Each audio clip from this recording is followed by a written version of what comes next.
Hello, my name is Alex Londo. I'm an international photojournalist and recorder. I'm here right now covering the Calcor fire in El Salado County, California. I'm out here at Hurricane Idalia, just making sure everything's all right. We're in a climate emergency. We're not doing enough.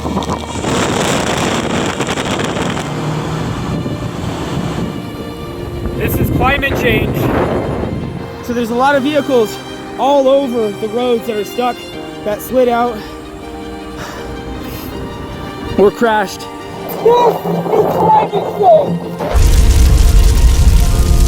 This is climate change!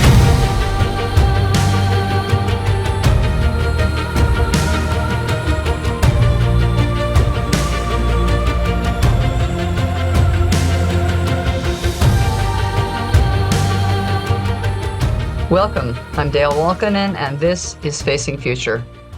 Tornadoes rip across the heartland of America. Fires in LA burn out of control. These are recent headlines in the United States, but it's happening all over the world. Each time it's a shock to communities that are largely unprepared. How well do people understand the accelerating crisis? Alex Londos, photojournalist and environmentalist, is documenting these disasters to increase public awareness and hopefully save lives. My co-host today is climate scientist Paul Beckwith. Welcome to you both. Yes. Hello. Thank you, Dale. So I'm a photojournalist and disaster relief expert with about 24 years of experience. I've covered a wide range of natural disasters and been on the front lines of a lot of climate-related disasters. This is climate change. So, Alex, you recently documented the wildfires in LA and I think went around to houses and helped people see what was happening in their neighborhoods. Yes, correct. So knowing the predicted weather forecast and the wind speeds, I was actually already planning to go to LA before those wildfires started. The increased chances of wildfires starting in that area were like the highest, most dangerous level possible. And I was already like planned and packed to go. So I made my way down there, and of course it was unbelievably tragic, and you can't even explain or comprehend. Even when I was there, I couldn't comprehend how many homes were destroyed and how many buildings, how many schools, and that we just didn't have the resources to fight a fire of that magnitude. I had friends who had a house that had a sprinkler system on the roof. Their son is a firefighter, and their house was the only one that survived in their neighborhood. So you have to wonder, God damn it, everybody could have had that on their roof, and they knew they were in a forest interface. That's the kind of strange unpreparedness that kind of heart-wrenching.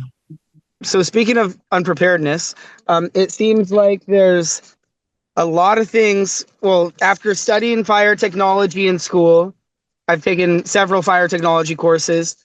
The more I learn about how people can be prepared regarding forest fires, the more I wish that there was governmental or non-governmental organizations or nonprofits or people, or I wish they would reach out to people more just to provide the information how people could be more prepared for forest fires. I mean, it's not just the sprinkler systems, which are amazing, and that's a great technology that we have access to, but there's so many different ways to create defensible space around your home, and the hardening of homes, to clean out your gutters, to have fire-resistant paint, or just not have bushes all the way next to your house, and cleaning up the leaves and the branches around your home, or cut the trees and the limbs hanging above your home. And us environmentalists, of course, we want everything to thrive and grow, and we don't want to disrupt all the organic matter on the ground. But when it comes to like the one step back for two steps forward, defensible space is the way to save and protect homes, to avoid homes being destroyed and all of that carbon and all the chemicals going into the atmosphere and polluting the environment. It's amazing what burns. If it burns a store, all of those products on the shelves are going into the atmosphere. The gas stations going into the atmosphere. The air pollution is a secondary and really horrible problem that results from these fires, aside from loss of life and loss of houses and all of those kinds of things. Fire is one thing. And we have them more and more. You had them in Canada, Paul. Yeah. The air pollution came all the way through the United States. We had very bad air. Yeah. It was incredibly Yeah, super. we sent you a lot of our materials after they incinerated in the atmosphere, right? Like New York shut down almost for a day or so, like very apocalyptic scenes. So, in the rebuilding, have you heard anything about rebuilding plans for those some of those neighborhoods, especially near Pasadena? I feel for climate scientists that work at JPL, Jet Propulsion Laboratories in Pasadena. They work for NASA, or they did at least. They might be out of jobs, and many of them, I think 30 or 40 of them at least, are out of homes because they lived in the neighborhoods right next to Pasadena. Wow. So really tragic, few months for them for sure. When they rebuild, do you think that they'll maybe start using fireproof materials for walls, maybe have metal roofs, and also I think the aerodynamics of your house, the way your house is Mhm. designed, you don't want high-speed winds carrying embers to find Mhm. crevasses and stuff like underneath eaves, and then the heat can build up and they can ignite the building. So if you have a streamlined sort of profile for your house, that can, just keep the embers away so that they're blown elsewhere. And there's all kinds of things we can do. We're just scratching the surface. Thank you, Paul. There's governmental regulations on certain ways new homes are built, but under the current administration, who knows how those regulations will even hold and be regulated. Like, we're thankful that we still have smog regulations, but who knows if that's going to be cut in the next few years. So you also mentioned a point like under the eaves. And that is a huge thing that happens in a lot of homes that have not planned and prepared for the wildfires of the future. And there's ventilation systems in a lot of homes. And then there's those vents that go into the attic. And the way those vents work are very simple. It's just a vent with a grate. And when embers are flying around, a lot of the time, embers fly into those vents into someone's attic, and their attic catches on fire and they lose the whole home. There's different steps people could take. And there's also insurance companies that are starting to become aware of all of these, and they're making it mandatory for people to abide by these parameters before they'll even get insured, or their insurance will get canceled. I know someone that he had a wood fence that went from his yard to the side of his house, and the insurance company would not insure him because of that until he removed that fence. And he's like, it's just a wood fence. But in my experience, I have seen wood fences slowly burn through closer to the house, and then eventually the house catches on fire. So there's so many different things that people are not aware of. But I mean, I could have went a different direction in life. I could be sitting on a couch playing video games, or I could be doing sports. But instead, like Paul, I like education, I like knowledge, I like research and learning everything that I can to help survive the future that we're creating. I have to ask you, like, how did you get into those areas so quickly? I mean, did you bribe somebody?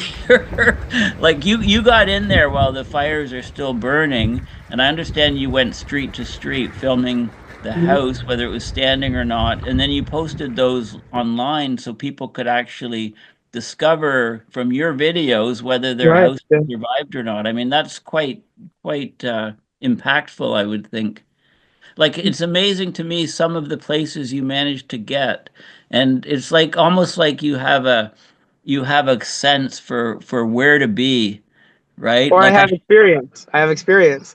But yes, you have I'll you have a sense yeah, to be in the wrong place at the right time for your yeah, work, right? Most people it's in yeah, the right place at the right time, but I don't know if I can say the right place when the fire's about to break out. So how do you do that? yeah. So I'm a journalist. I have been a journalist for about 24 years. I have press credentials under a major organization. It took me 6 months to get my license plates. They say press photographer. I have a lot of press gear. I have a hard hat, safety goggles, breathing apparatus. I have a fire extinguisher and a chainsaw if there's a tree down in the road, and all this survival gear and equipment and gloves and everything that I might need if I'm in a situation where I'm like, okay, things are tough. What do I do? How do I get out? So I'm not only have this equipment, and I studied journalism in school. I even spoke at a UN climate change conference about climate change and journalism. So I have experience. So I've covered about 60, 70 forest fires over the last 2 decades. And I've covered hurricanes and floods and blizzards. And I've been to Iraq by myself and all kinds of other major stuff around the world. But forest fires are a different medium. And I understand the dynamics. I know what I need and I know how to safely get in. I know how to navigate through the fire.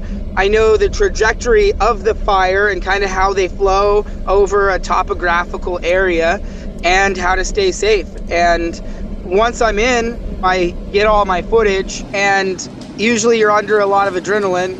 So then you need to like stay focused on getting all of your content and edited down, and then you got to get out of that region to get internet because everything's burnt and destroyed.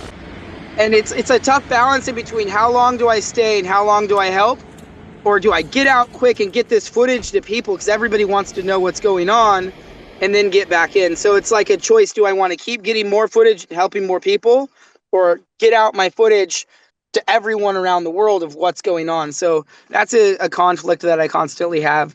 And being at the right place at the right time, the wrong place at the right time and all that, it's just experience.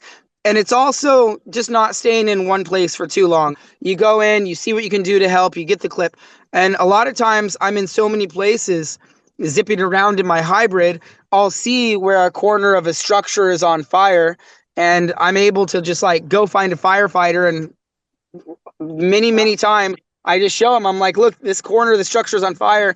You can save this house in 10 minutes. And then you go back to whatever else you're doing. And they do. And they're like, they thank me. And they just like put out the fire and they save that home. And because there's not enough resources. There's not enough firefighters, disaster relief response. And these disasters are just getting bigger, and they're happening simultaneously and more often. And that's what. And meanwhile, we have a crazy administration that wants to cut FEMA and, yeah. Also NOAA, predicting things. So our ability to predict, our ability to take care of people. Yeah. This is just so upsetting to think about, how this is going to play out over the next now 4 years, probably of insanity in America. And meanwhile, in the South and the Midwest, all these 160-mile-an-hour tornadoes that stay on the ground for longer than they used to, because I guess the air is more moist and the spin continues for a longer time. And people somehow are, again, unless they're warned, a tornado is coming, you have to have warning. Yeah, especially if the storm's coming at night. I mean, the storm systems build up during the day. They kind of peak after the hottest part of the day, so in the early evening. And then if it gets dark, they often go through towns, etc., at night, which is even worse. So I mean, you're going to be busy. You're getting busier and busier over time, Alex, as we get more and more extreme weather events. I don't know if you've been training some people to follow you. I myself personally, I've been on about 4 or 5 trips storm chasing after tornado. Really? Wow. In Tornado Alley and large across lots of the US and Canada. I have to ask you, okay, I understand you're near Santa Cruz, you're in Monterey Bay. I'm sure you're there because you sent some disasters coming to this region where you are. A flood, a tornado.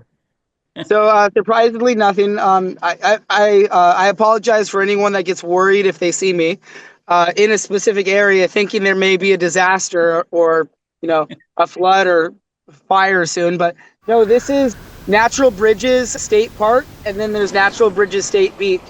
And this is a lovely side of town of Santa Cruz. And I'm really fortunate that my best friend is an aerospace engineer for NASA, and he works over in the NASA Ames facility. Ames, and he owns a house right here on West Cliff Drive, and it's like 50 feet from the ocean, so he has an ocean view. And I'm always telling him about rising ocean sea level, and he's like, "Yeah, I'm just gonna enjoy this house." It's his house. He knows about it. Yeah. The cliffs are eroding. He's in this area, and we get to see some of the storms, firsthand right there. And we have seen some pretty big storms and storm surge and erosion and stuff right here on the coast of Santa Cruz. Now, Yeah, I and that's why noticed I you mentioned documented a bomb cyclone at Santa Cruz some years ago. it. Yeah, and a lot of and atmospheric rivers. yeah, I just did a video on Mhm. atmospheric rivers because the risk to California is getting larger and larger. As we get Mhm. warming, these rivers are getting longer and wider. They're carrying more water. And of Yeah, course, we don't want a repeat of 1860. If you think back to remember 1860, I atmospheric don't.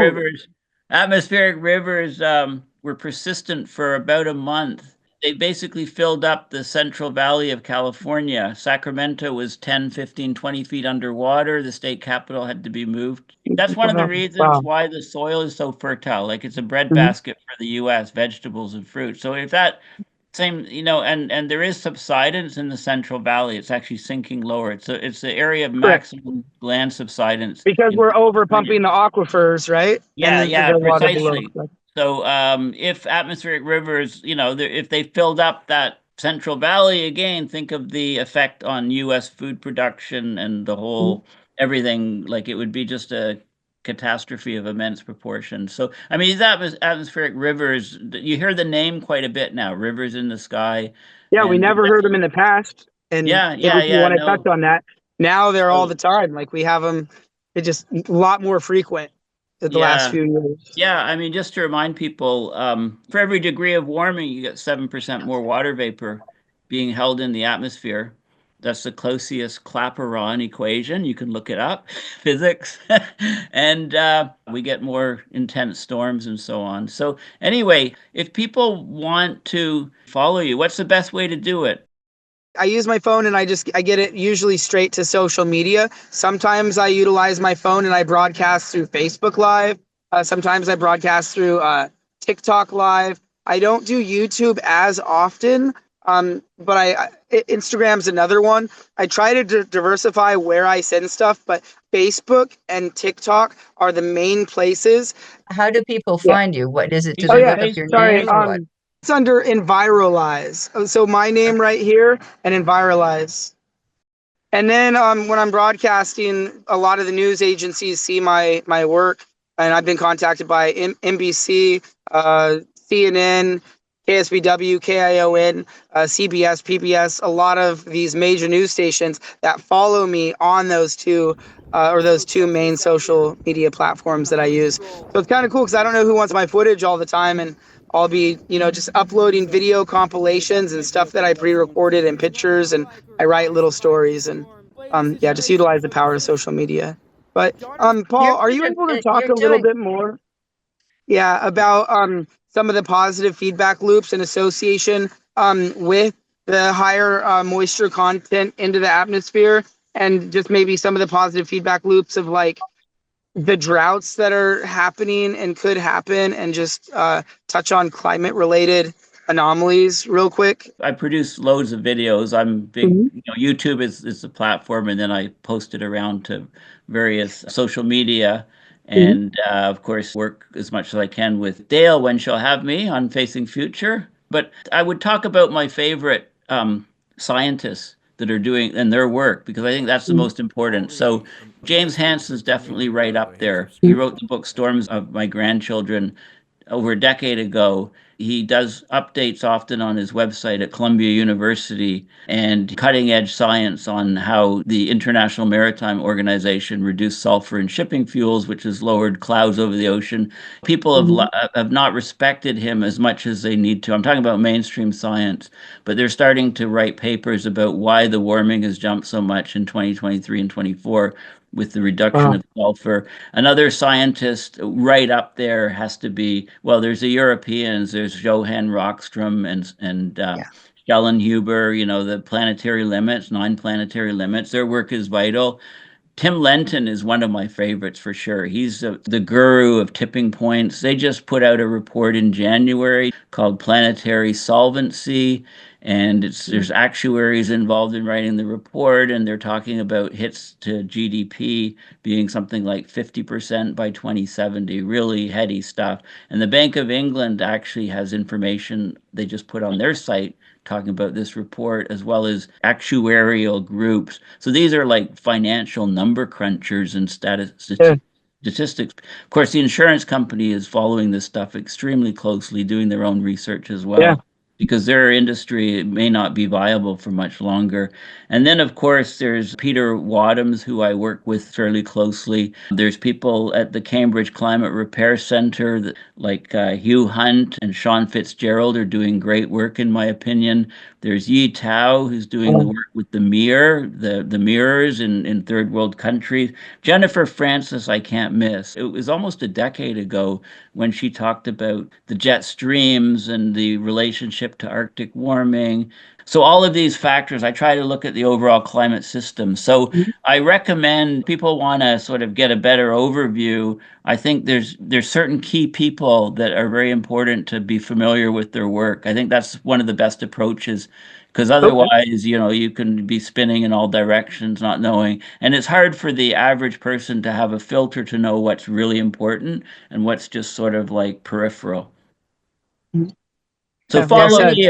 Like So I put it ours all also together. that- So make sure Yeah. you follow me. And I must Okay. Yeah. say one of my favorite sayings here: what happens in the Arctic doesn't stay in the Arctic, right? It's not like Las Vegas. My son is printing these T-shirts, so you can just Google my name, Paul Beckwith Store, and get So he your has the Beckwith hat. saying.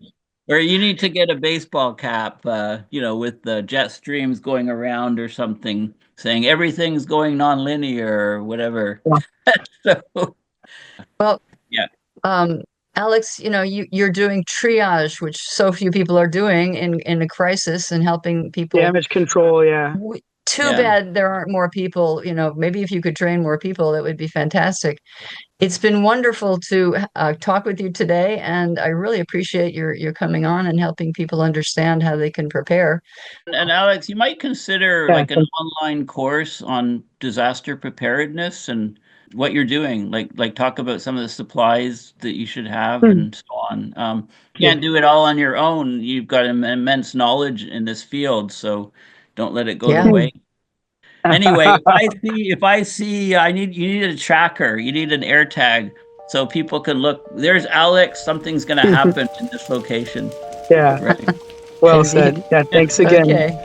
Yeah. All right. Thank you, Yeah. Paul.